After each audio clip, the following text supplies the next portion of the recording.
So you guys are based in Gurgaon, is it? Pune specifically. Oh, okay.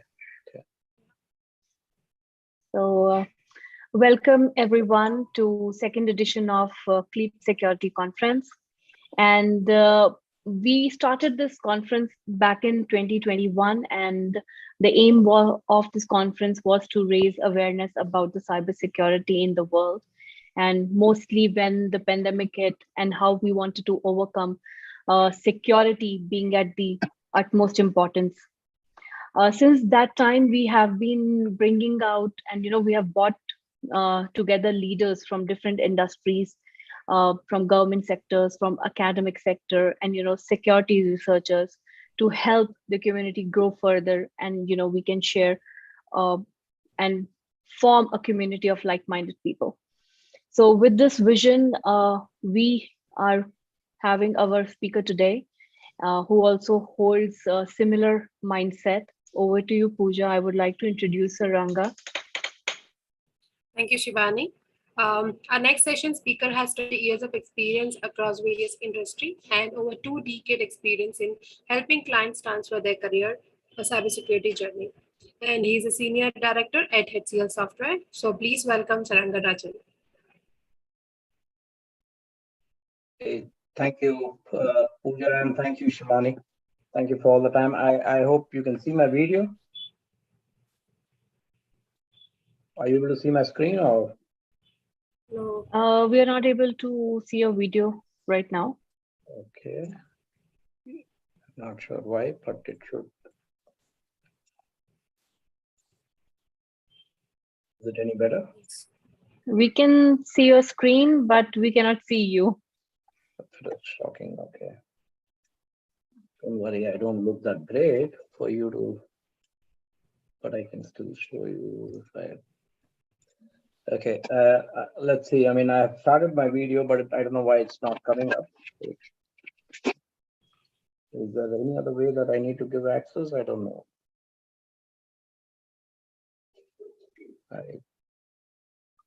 No worries, Saranga. I think we can go ahead. Okay, we are able to see you. Yes. Okay, cool. Thank you very much, Pooja and Shivani. I without wasting any further time, and the audience, thank you so much for taking time out on a Saturday night. I really appreciate each one of you really wanting to hear more on the endpoint security, especially on a Saturday night. So let me start off, by giving you a brief profile. What have I done? What's my background? I'll take you through the endpoint security, a little bit of history and how it really evolved, current state of the endpoint security, what kind of challenges we're seeing today, and of course, how do we move on to cloud and how secure are we really in that, right? So this is what I am. I have over 2 decades of experience in the IT consulting space. I currently work as a senior director for HCL Software, handling their endpoint security software big fix. I also spent over 13 years with IBM, where I had different security software roles. The last that I was leading IBM was for a practice. I was leading the cyber threat hunting practice for Asia Pac. I do have other deep expertise in the areas of financial crime and cybersecurity, cyber threat. I am a lead auditor myself in information security, and I do conduct guest sessions at Forensic University.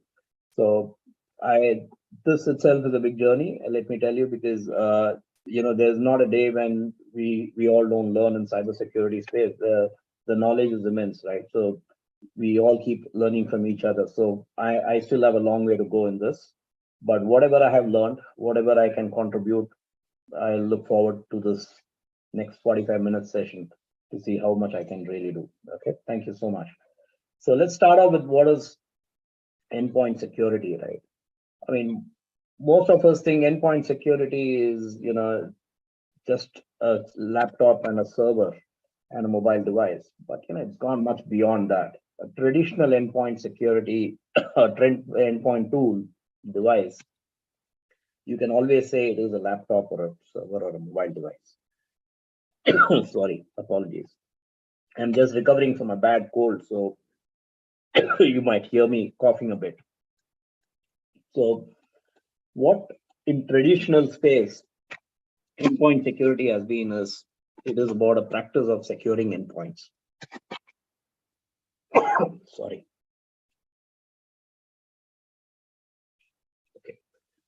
So in the past, we have seen endpoint security is pretty much been where you have a server with some networks connected, and the organization server controls updates, etc., right? So we have all seen that. But today, anything that has a communication, okay, anything that is communicable, for instance, IoT device, right, that is also an endpoint, right? Your network device is an endpoint. Your printer is an endpoint. Everything is vulnerable to an attack. Okay, so that is where things have evolved. Okay, the malware has evolved. What started off as a simple virus is gone on to become what we fear today as one of the most sophisticated ransomware attacks, right? So that's how the game of endpoint security has gone in. If we look at the history of endpoint security, we started off with what? Melissa virus and I love you virus and the Nimda worms, and these are people who are in the 90s and early 2000. I'm sure you guys would be very familiar with these. And of course, we always had antiviruses, different versions of the antiviruses. Okay. But what these viruses did, they actually started bringing the importance of how critical an endpoint security is to sustain a growth in your enterprise. Okay. If you look at the evolution of threat, right, we have started off, like I said, the traditional malware. And today we are talking about advanced threats, ransomwares. Okay. And today, in fact, we are even having ransomware as a service. Okay, you can actually go to dark web and buy it as a service. You have a lot of tools that are available. So the threat landscape has increased ever since we have all now been exposed to working remotely, or if I may say, a hybrid way of working, right?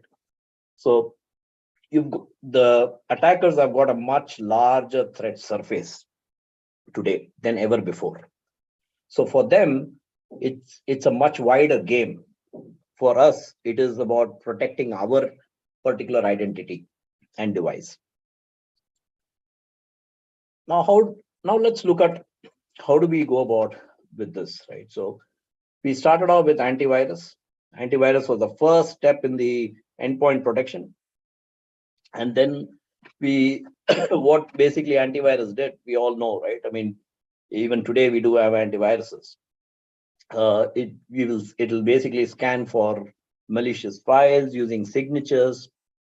However, hackers understood that these antivirus techniques are need to be continuously, it needs to be updated. Then new variants need to will be coming in. The hackers understood all these techniques.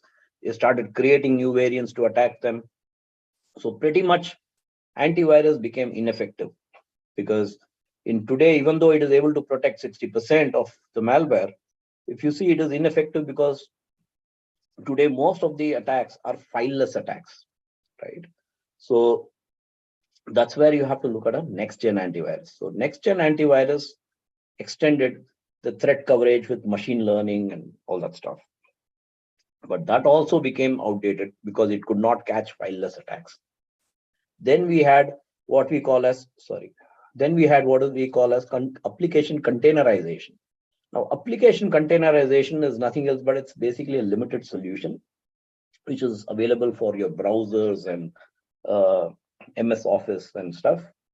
It basically will monitor anything in a container. Okay.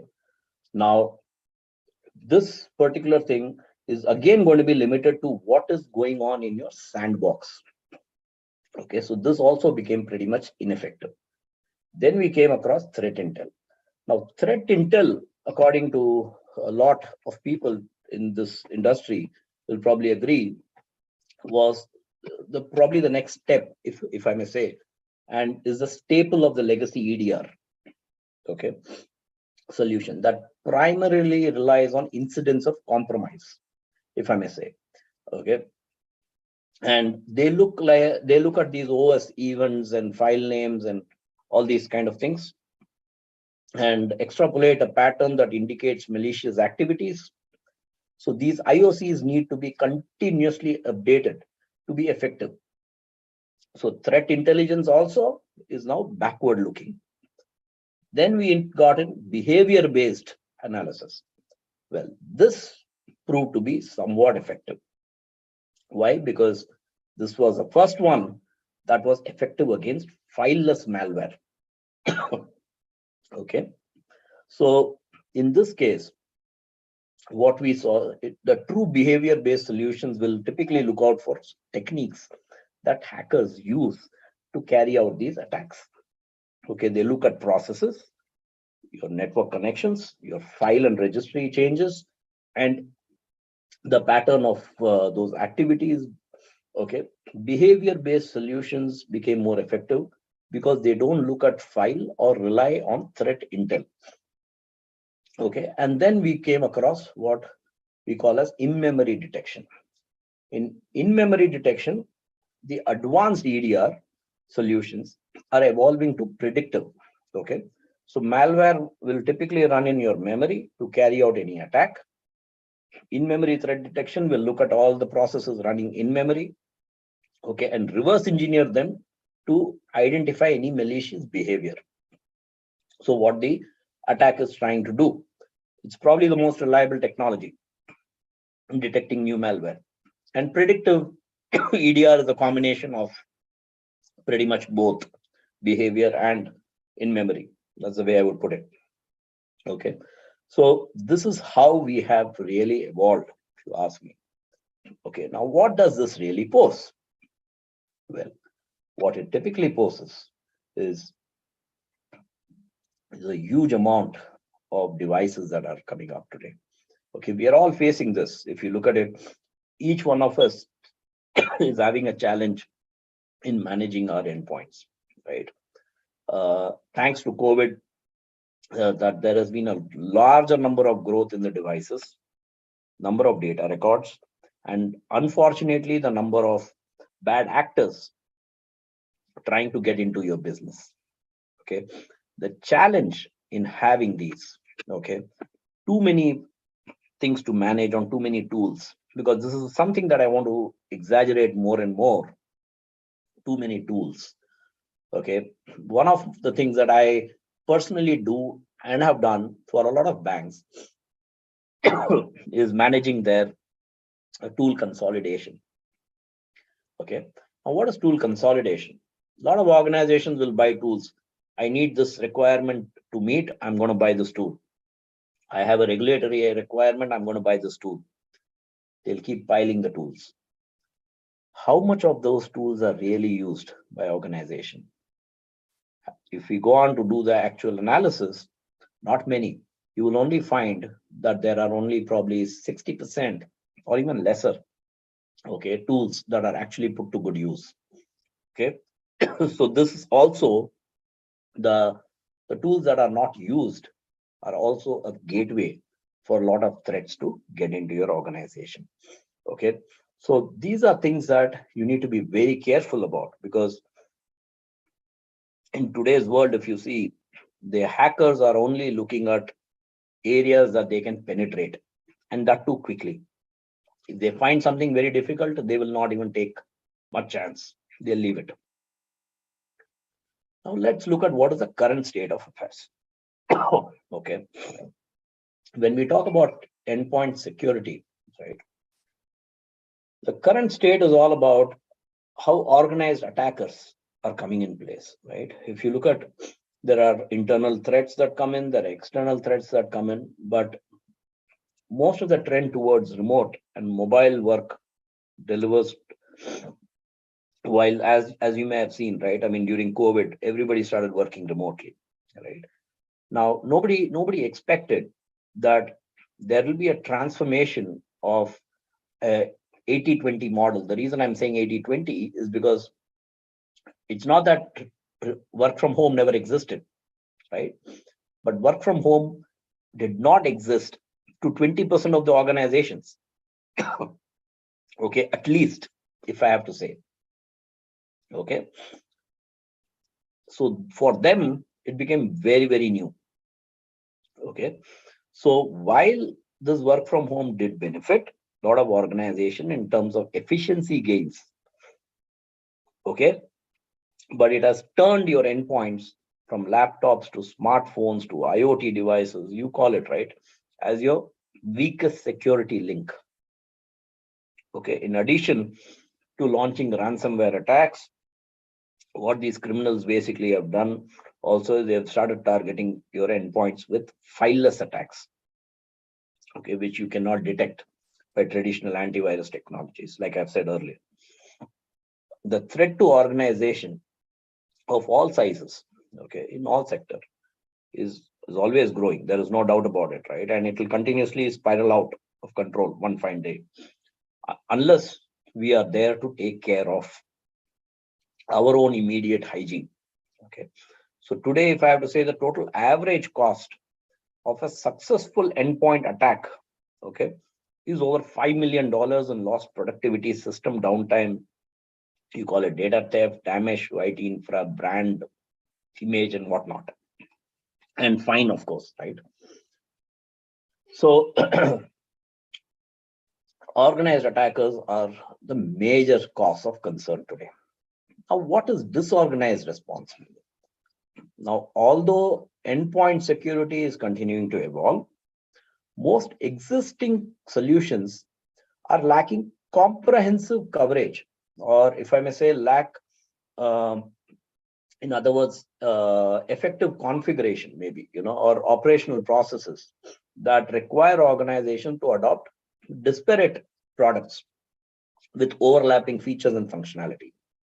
This is again coming back to the point that I mentioned. People keep buying tools after tools. Okay. Oh, I need a patch management tool, I'll buy this. Oh, I need patch management for Windows, I'll buy that. I'll need patch management for Linux, I'll buy another tool. You have tools after tools. Okay. What is happening? There is no control. Disorganized. Okay.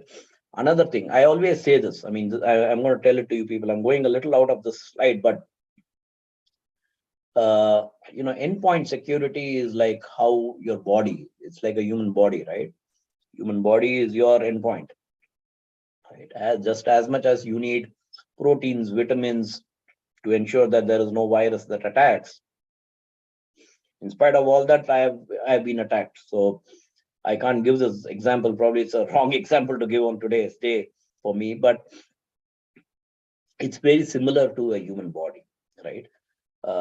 Similarly, for endpoints, you need to ensure your policies are in place. When I say policies, how is this particular system supposed to behave as far as my organization is concerned? Understand? So, sorry, as far as your organization is concerned, your system, your IT risks may be very different from another organization's IT risk. So there will be IT policies that will be only specific to your organization. Similarly, for your human body, it is purely responsible. You are responsible for what your appetite is going to be, what you can eat, what you can't eat, how much of protein you need, how much of vitamins you need, how much of calcium you need, is something depending on your appetite level. What can be well digested by your body, what cannot be, all those things. Similarly, for the system, okay, you have to ensure what is the need. You cannot just keep gulping food after food, right? That is exactly what people are doing with the systems today. They keep buying products after products. What happens? Then you're all over the place, right? Attackers will find some platform or the other to jump into your organization. That is typically what is happening today. Okay. And then limited resources. Well, this is a no-brainer, right? We are seeing that technology infrastructure is becoming very complex. So as it's becoming complex, organizations are struggling, okay, to find expertise and resources that are necessary to monitor and manage the endpoint. So competition for qualified security experts is also hampered by the budgets that organizations are put up. So they want IT to do more, but with less people, right? So this is not something, it's like a chicken and the egg story. Every IT person will probably echo this thought. The management will want to stuff everything on IT. They will not give more manpower. So resource crunch is another serious issue. Then, of course, charting the challenge. Now, what is charting the challenge? What types? It's about what types of threats do our organizations face? Okay, we all know that someday we'll be attacked. We don't know when. Okay, some people don't even know they are attacked. It is lying somewhere dormant in their organization's network. You don't know when it's going to rise, right? So, what type of threats do organizations face? When are you most vulnerable to be attacked? Okay, and how efficiently can you defend your network and respond? Okay, it is not about the attack, it is about the response also. Okay, so that is something that you need to look into. Then, of course, I'm not going to read this out, self-explanatory. External threats and internal threats. These are the other forms of threats that organizations can encounter today. Now, furthermore, what's happening because of work from home? One of the things I can tell you, when I joined my organization, right, it was right in the COVID time. And I still remember that I didn't have a laptop when I joined the first day. And the first thing my organization did was, you have your laptops, get started, no worries. So they just sent me an email with a link. Okay. And my personal laptop that I was using got onboarded in flat 2 minutes. Okay. That was extremely great. Okay. And I was super pleased with that kind of onboarding because it gave me access to pretty much everything. Okay. But they also practiced what we call as zero trust. Okay. Wherein they don't want to believe anything that is there.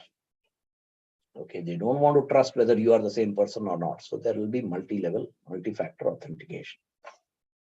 Okay. Now, organizations like these will always have their policies and securities laid out clearly. But there are a lot of organizations and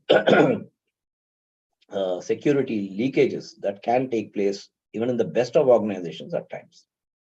Let's look at them. When you have a BYOD, right? What happens? You can connect from anywhere, right? It's your device. You can connect from any network, anywhere, airport, hotel, doesn't matter. For me, all these are unsecured networks. They are not your trusted network. Your trusted network is only your office network, right? Everything else is an unsecured network, okay, where you're not having any trust right now, okay?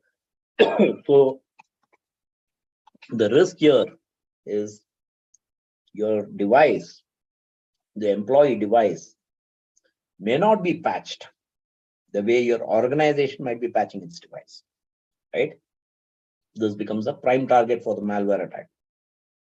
Then we look at branch offices. In branch offices, what happens is that most of these branch offices could also be in different countries. Now, when they are in different countries, that particular country may not have the most up-to-date security software or solution. Quite possible. Okay. It is unless it is a very huge, MNC where you see that, a decision is done in the center and, everything is rolled out. Okay. Or if there are acquisitions, okay, there are possible company acquisitions that take place, right? Now, when acquisitions happen, there are going to be disparate technologies that will come in picture, right? Maybe the organization A that has acquired organization B will have a different product altogether, which may or may not be supported or secured. This will also open up a way for attackers to penetrate. Third is the data center. As data centers today are becoming more virtualized and adopt cloud computing to improve resource utilization, new avenues of attack have opened up. By targeting the weak link servers in the data center, the cyber attackers could now gain a foothold, okay, to launch attacks on multiple systems. So data centers are also not going to be spared. Okay, we have already seen few attacks already taking place. Your corporate office. Well, phishing and ransomware incidents are pretty much increasing. We have seen. Your corporate is already connected to your operations, meaning malicious activity can work its way up from any connected system to impact your critical infrastructure. The remote users. These are these are some of the things that can always bring more threat to your organization. The remote users who work from home, who work from anywhere. Okay, they may still have your own company devices, but these unmanaged systems may introduce various types of malicious activities when an attacker gains access into your environment, right? And a lot of times we have seen, we have given access to customers, employees, contractors, right? So all these play a very critical role as we see attackers are gaining their foothold. Now, this is a very interesting slide that I wanted to capture. It's basically taken out of Fortinet's Global Threat Landscape report. Well, it's not surprising that cybercrime criminals are advancing their playbooks. But if you look at this report, right, you can see that there are a lot of new strains and of ransomware variants that have come in. Okay, what is really troubling is if you look at the first half of 2022 on the chart above, okay, you can clearly see that there is already an increase of 100% compared to the previous 6 months. Okay, and in that article where I read that the Fortinet lab team actually saw more than 10,600 odd variants of ransomware compared to just about 5,400 way back in the second half of 2021. Okay, so this is pretty much a latest report that I could get my hands on, right? So this explosive growth in ransomware can be mainly attributed to, like I've said earlier, ransomware as a service, which is increasingly becoming popular on the dark web. Okay, so what is happening? Cyber criminals are using subscription-based services and purchasing these plug-and-play ransomware to achieve, whatever quick outcome they can get out of it. Okay, some familiar exploits that they can do, increase the frequency and start to execute them. So this is typically what is happening as we see. Okay. Now, as more and more people are now working from home or from anywhere, you can call it. We have this term of the work from home, but I always call it work from anywhere. What are those typical IT challenges that customers are facing? Right, they need to ensure, okay, if you were, let's say, asked to continuously patch all your endpoints, right, across your network, How many tools would you need, right? How would you handle those endpoints that are not on your corporate network? You getting it? Can you verify a device is secure even if they are working from home? Is it possible? With many of us still working from home and in many other places, like I've said earlier, the threat landscape continues to evolve and expand with more sophisticated attacks, okay, that are and evasive techniques that are easier to execute when people are not cooperating with the traditional perimeter. Now, what I'm trying to tell you here is, okay, most of the time we blame that, oh, IT has not done a great job, but endpoint security is 50-50, right? The owner of that endpoint is the person who's actually on that system.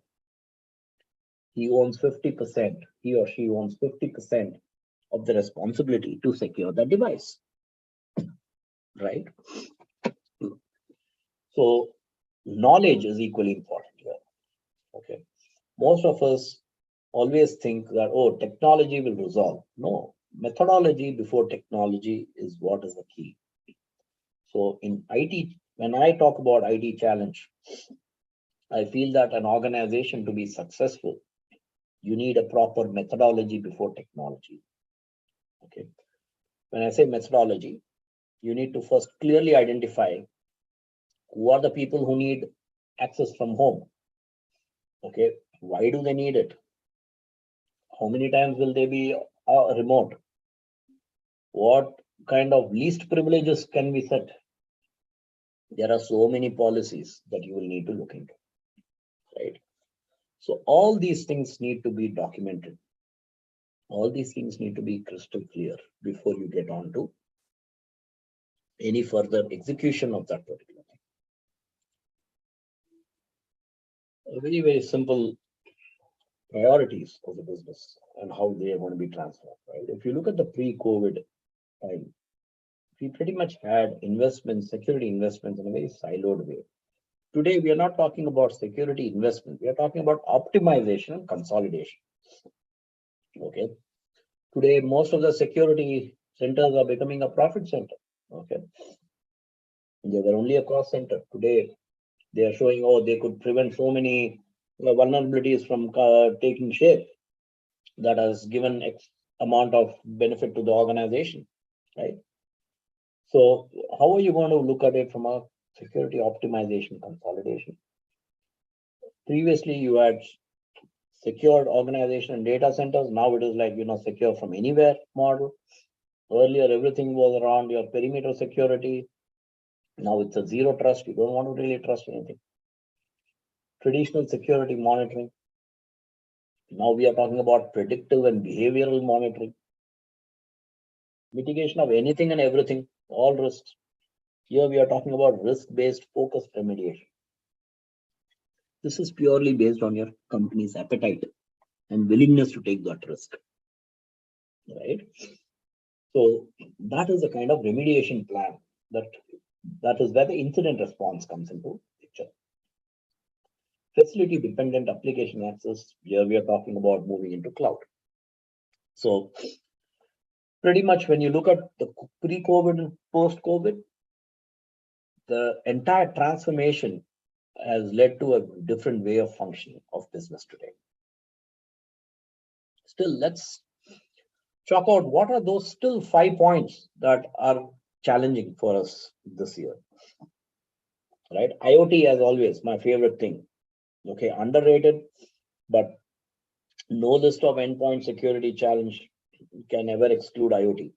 Okay, in fact, I read the other day, Gartner even predicted that IoT devices will only grow in the coming decade. Okay, and becoming one of the most vulnerable endpoint ever. Because if you look at it, most IoT manufacturers don't even build their products with any sort of cyber security protections. Okay, most of them. I'm not saying all. Second, those that do install any cyber security do not release patches in time. Okay. And even if they have to patch their systems, it takes a lot of time and it becomes very frustrating to patch those kind of IoT devices. Okay.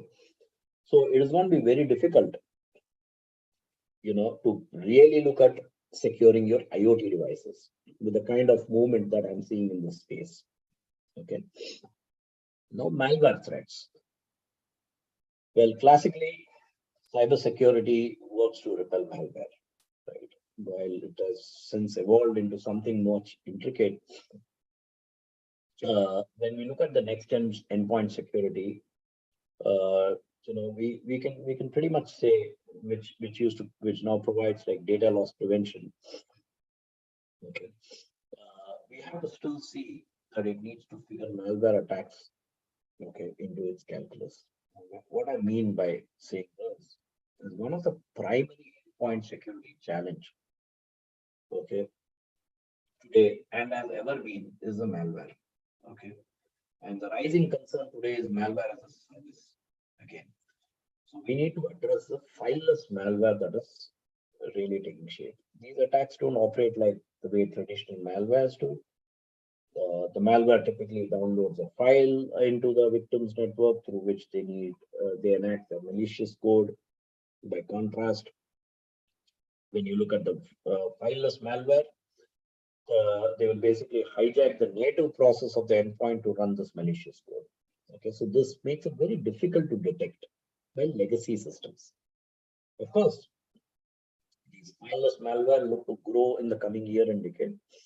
But meanwhile, if you look at cryptocurrency mining malware, appears to be experiencing a downward trend in use, right?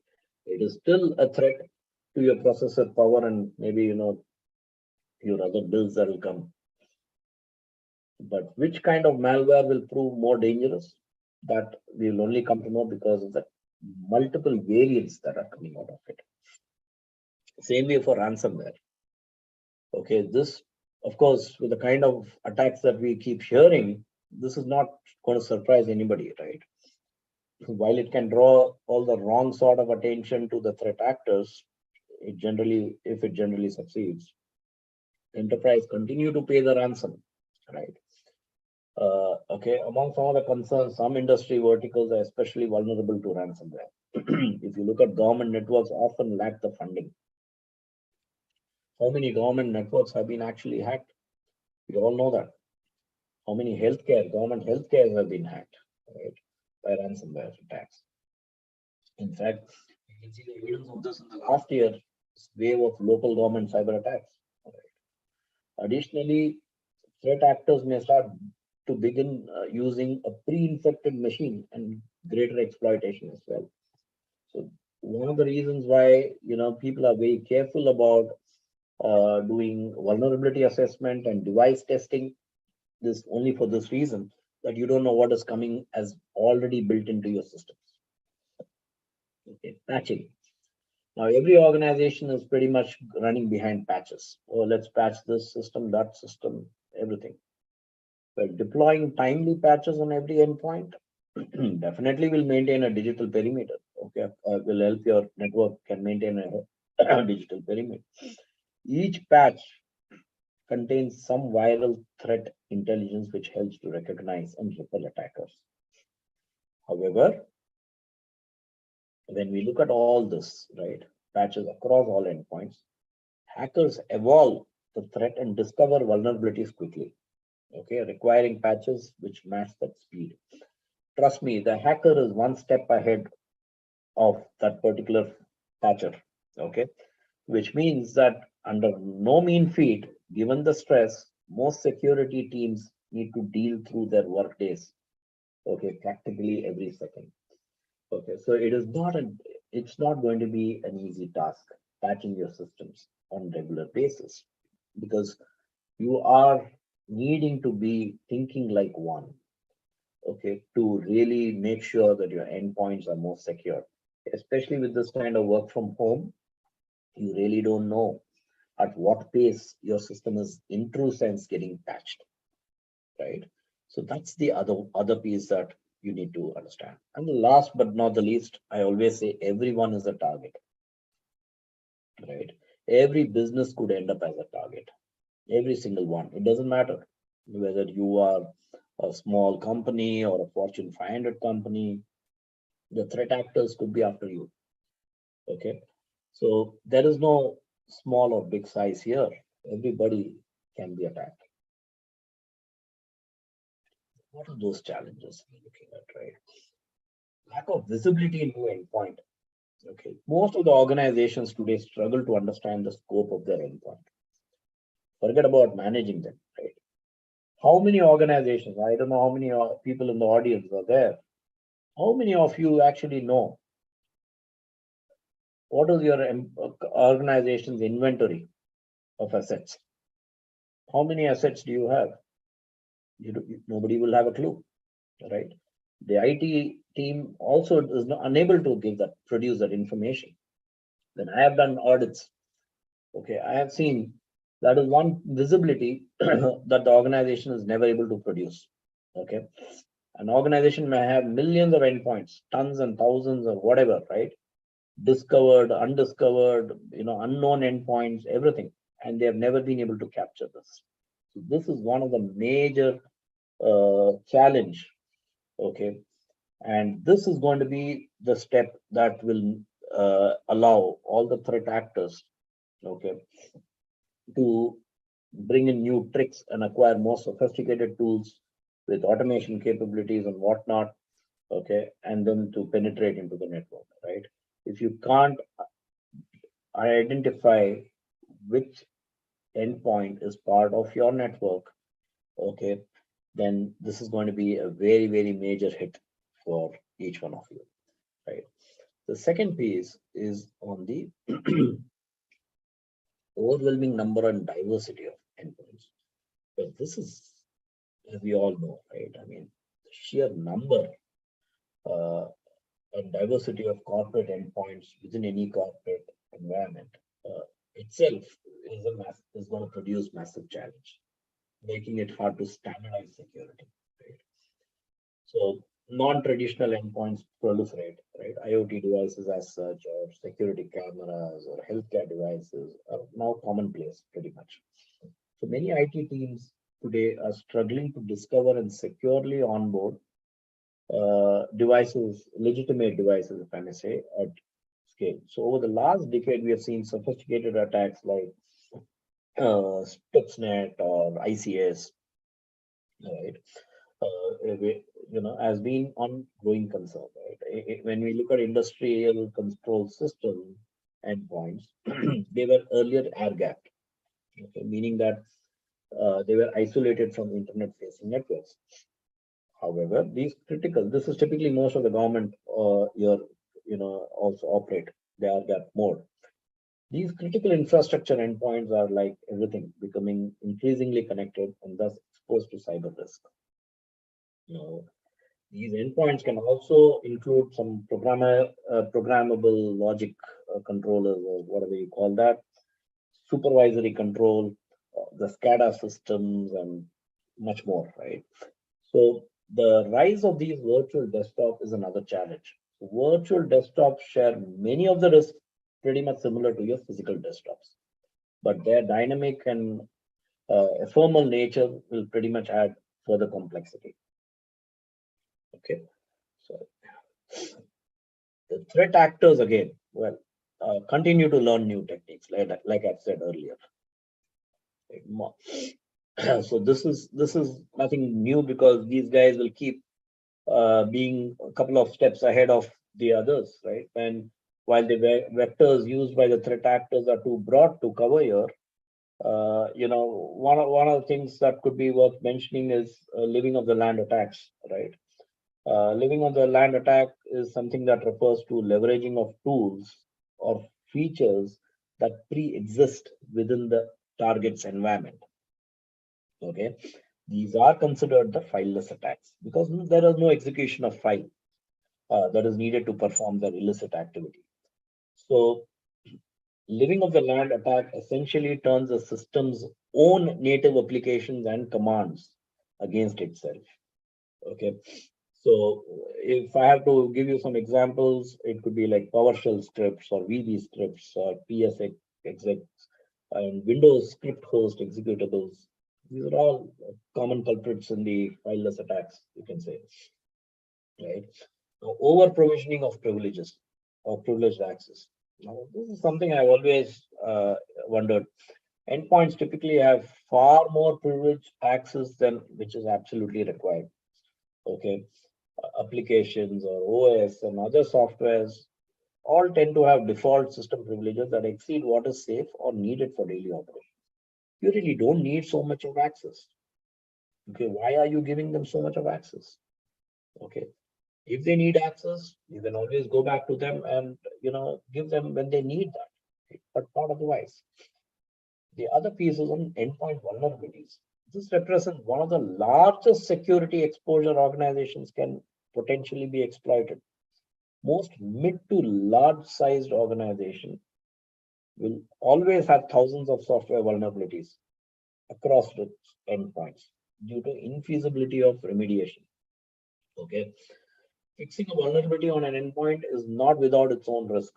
Okay, a vulnerability fix may cause downtime or it may even create other problems. So firmware vulnerability is one, right? So firmware is a code or software which is typically built into a specific hardware, right? So on some devices, firmware is loosely considered the device's operating system. So example could be like iOS for Apple iPhones. So something like that, right? So they enable the operation of basic functions. So firmware vulnerabilities can be exceedingly dangerous. Okay. So operating system vulnerabilities, that's the other one, right? Application vulnerabilities are bugs or weaknesses in installed systems. Okay. So vulnerabilities could include pretty much anything from a privileged application vulnerability to a backdoor root access also. Okay.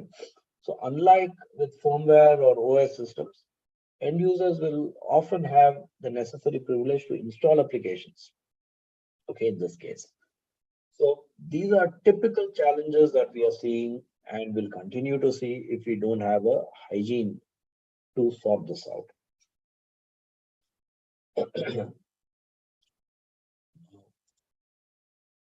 The other issue that we face is the surge in telecom and work from home initiatives, right? So everyone is using major amount of bandwidth. So the telecom, internet bandwidth is getting choked than ever.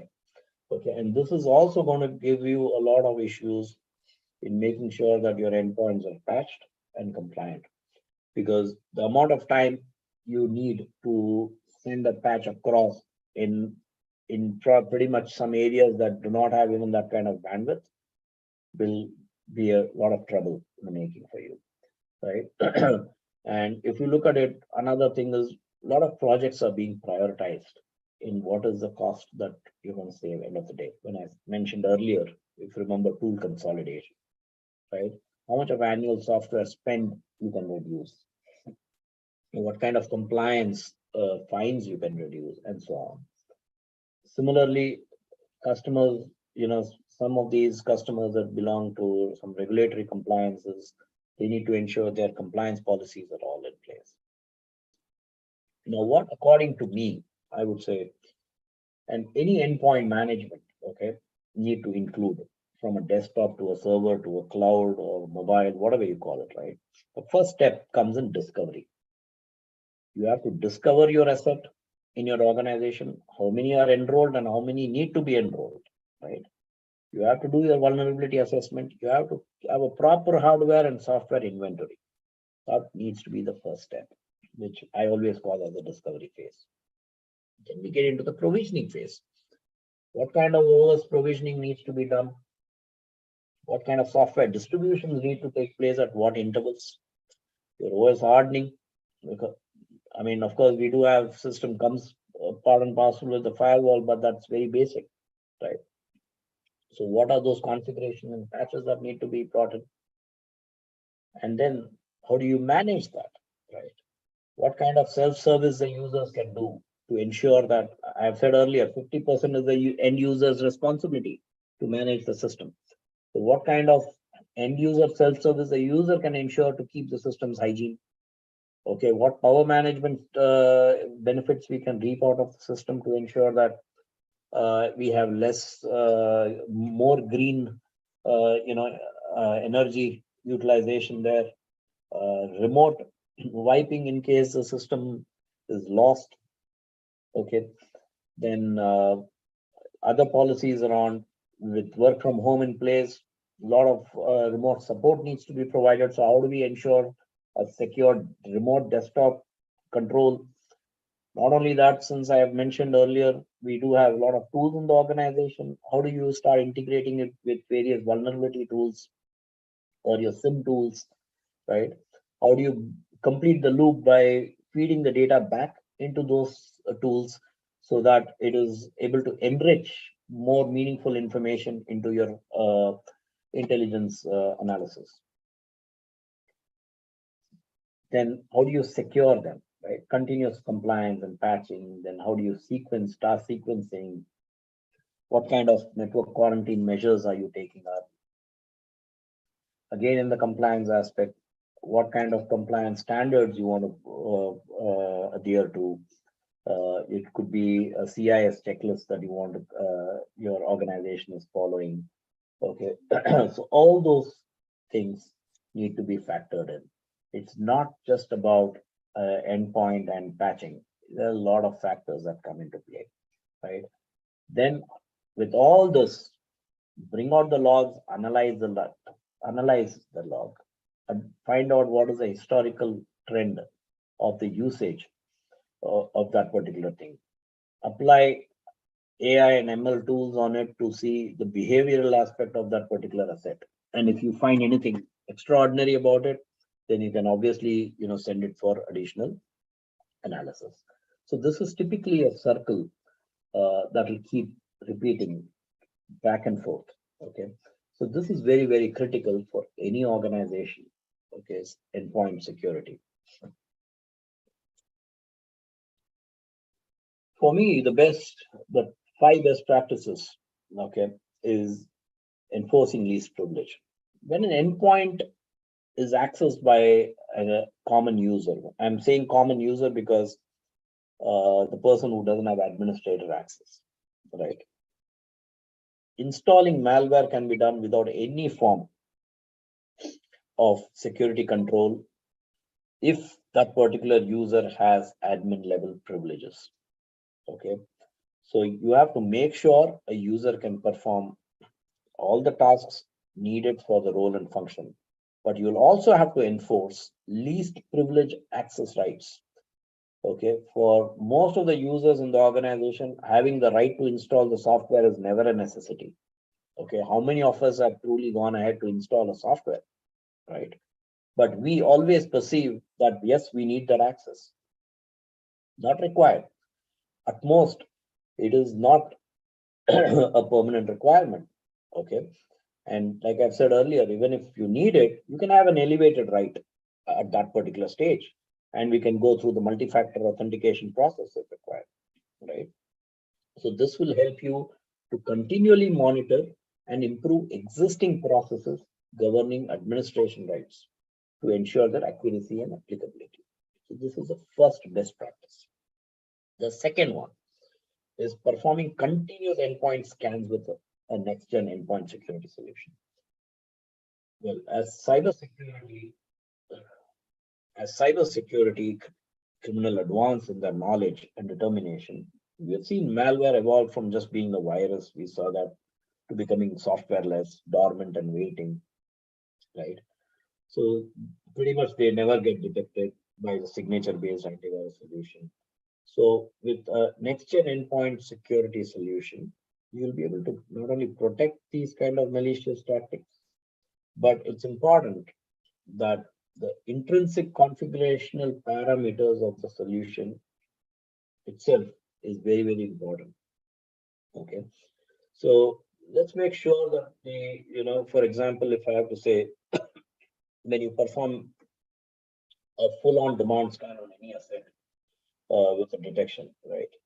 Uh, you have to have the solution scan upon insertion of media in the local drives. For example, if USB or peripheral media access is allowed for all the specific device, for that particular device or the user, if available, use a scan cache. Okay, the solution may maintain a cache of previously scanned files as well. Preserve them even after rebooting the computer. This option will only improve performance by keeping track of all clean files which will not be scanned again. Okay, so this is something that pretty much if you look at it, you can then use this to have an external intelligence feed available. Okay, many cybersecurity vendors are exchanging software verdicts, which we typically call as indicators of compromise, right? So establishing a very high security posture for your organization to deploy multi-vendor solutions, right? And again, system hardening. Well, like I said, you will have a system firewall, but in most cases, the application configuration is minimal, and it will typically result in diminishing the potential of these free security solutions. So consider the settings for internet access towards other internal networks, and even the local subnet ecosystem, right? So if central management is used to update the operating system patches and the endpoint security solution, if the traffic from the asset towards the system on the subnet or towards other segment is defined, you will, for all the other listening UDP or TCP ports can be closed. So here it's about how well you can harden your system. Again, application control. How do you enforce application control? Now, reducing the ability of end users to instigate application installation, execution, or communication will also greatly increase your security posture of an organization. Okay, so you need to ensure that. Okay, because everything depends on how stable your security posture can be. Finally, deploy a SIM solution, feed in all the logs, analyze the logs, and then you will be able to get some meaningful thing out of it. I'm going to be a bit quick. I think we'll be running out of time now. Okay, this is a security maturity model. I'm not going to go well detailed, but level 1 is typically where you don't have any policy, no endpoint inventory, nothing of that sort. Level 2 is more reactive or tactical, where policy is there, but it's very weak. Okay, endpoint inventory is pretty much not there, or it's outdated. There is no user awareness or any training. Level 3 is all preventive. There is a formal policy on paper, but they may not have updated it recently. Policy also lags technology. Hardware, software inventory is there, but updates are irregular. So this is typically an organization that doesn't have a proper process. Okay, level 4 is unorganized. Most of the organizations are following this formalized functional policy. It is also formal and active review cycle is maintained. Okay, user inventory is there. User training is also tracked. Level 5 is typically where you're very proactive, comprehensive, and measurable, and whatnot, right? So this is typically how your maturity model for an organization is. And then, of course, we are getting into the cloud part. My last 2 slides, we've seen how a traditional IT used to work, how we are moving into the cloud current state. We're seeing a lot of private cloud coming in, but we are moving towards a hybrid cloud environment, integrating different cloud systems into a single hybrid cloud model, right? And one of the 4 key fundamental security principles that I always say is very critical when you have to step into a cloud. You need to know what's connected to your network. Doing business today typically requires an increasing number of devices and platforms, making it nearly impossible to keep track of everything connected. So with the increased use of mobile devices through corporate-owned programs or BYOD, this is going to keep increasing multifold. So you really need to have knowledge of all that. incorporate some automation into it. Okay, automation enables better management, right, of all your IT assets and improves your prioritization workloads and saves time. Third is all about housekeeping of your software and operating systems. Okay, that's the most crucial part. And of course, your software and data compliance. Okay, so this IT or security audits need to be conducted on a regular basis, and you also need to ensure that you are doing a follow-up of whatever is put up as output out of that audit. Right, you need to have a proper mechanism to document your findings and your remediation process. I've always said your security is only as good as your weakest link, right? So I would never say that you're always secure. You'll all be attacked, like I've said earlier. You just need to ensure that you keep maintaining your hygiene so that you're not the one who's going to be attacked tomorrow. Okay.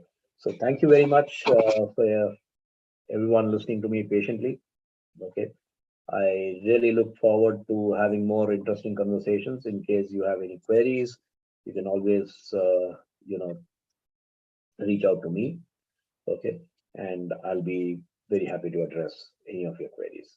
I know I may have taken a bit more time than what was allotted, but the subject is such that, you can continuously keep on dragging it. Thank you so much for all the time. I hand it over to Shivani and Pooja. Thank you, Pooja. Thank you. Thank you, Saranga, for enlightening us with the modern endpoint protection, because I think this is a time where everyone from a small scale company to a large scale company need to protect. Like you say, we go hybrid, number of endpoints increase, and then there comes the protection for the same. Right. And thank you so much for taking time out. I know you're not well and still coming up and giving the session. And we look forward to seeing you next year as well. Thank you. Thank you Thank you, so much. Saranga.